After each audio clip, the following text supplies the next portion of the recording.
আসসালামু আলাইকুম। আজ আমাদের রেসিপি ডিম আলু ময়দা দিয়ে দারুণ সাথে বিকালে নাস্তা। চলুন রেসিপিটা জেনে নিই।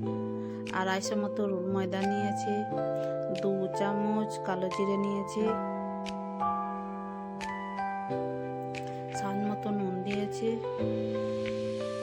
ছোট বাটিতে 1 বাটি তেল দিয়েছি। ভালো করে মেখে নেব, ময়ান দিয়ে দেবো।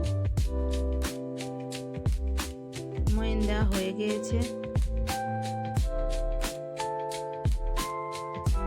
অল্প অল্প পানি দেবো, দিয়ে একটা ডো তৈরি করে নেব।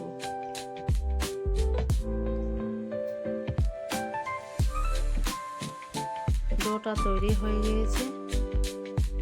সামান্য তেল দিয়েছি, তেল দিয়ে আবার মালিশ দিয়ে দেব।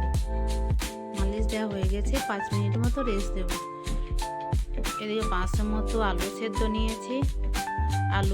আলুগুলোকে ভালো করে ম্যাশ করে নেব। ম্যাশ করা হয়ে গিয়েছে।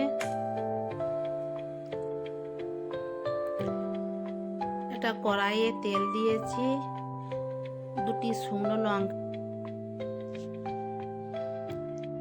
একটি তেজপাতা দিয়েছি, সামান্য জিরে দিয়েছি গোটা।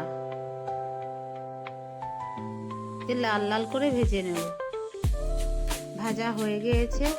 সেদ্ধ আলুটা দিয়ে দেব। ভালো করে মেখে নেব।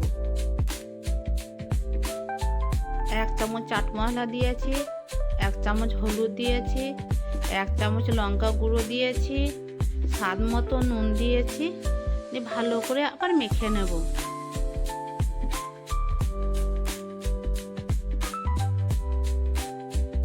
মাখানো হয়ে গিয়েছে। একটা সেদ্ধ করা ডিমটা গ্রাইন্ড করে দেবো। গ্রাইন্ড করা হয়ে গিয়েছে। আবার ভালো করে মেখে নেব।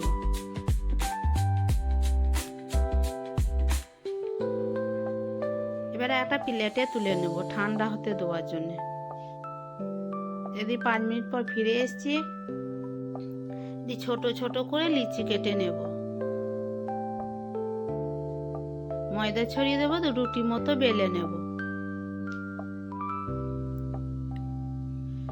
বেলা হয়ে গিয়েছে। রুটিটা 2 সাইডগুলো এমনি লম্বা করে মুড়ে নেব। ভাঁজ দিয়ে দেব।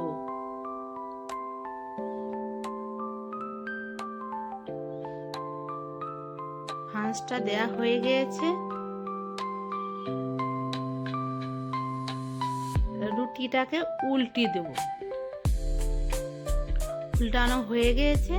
এবার আলুর পুরটাকা দিয়ে দেব। বেশি দিলে হবে না। পুরটা দেওয়া হয়ে গেছে। এই কোণটা ওই কোণটা ধরে নেব, দিয়ে হাতে করে চেপে দেব। এইভাবে চেপে দেব, দিয়ে একটা ডিজাইন করে নেব।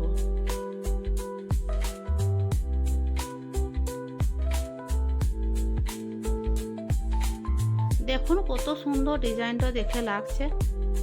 উল্টি দেখলে একটি ডিজাইন। এভাবে সব করা হয়ে গেছে। এবার তেলে ছেঁকে নেব। এক এক করে দেব, ছেঁকে নেব।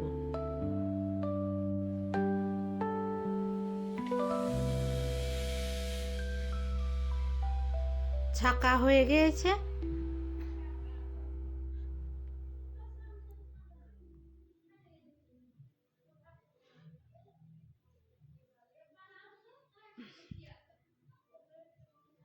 একটা প্লেটে তুলে নেব। এইভাবে সব ছাকা হয়ে গেছে। দেখুন কত সুন্দর ছাকা হয়েছে, লাল লাল পুর ভরা। এভাবে বাড়িতে বানিয়ে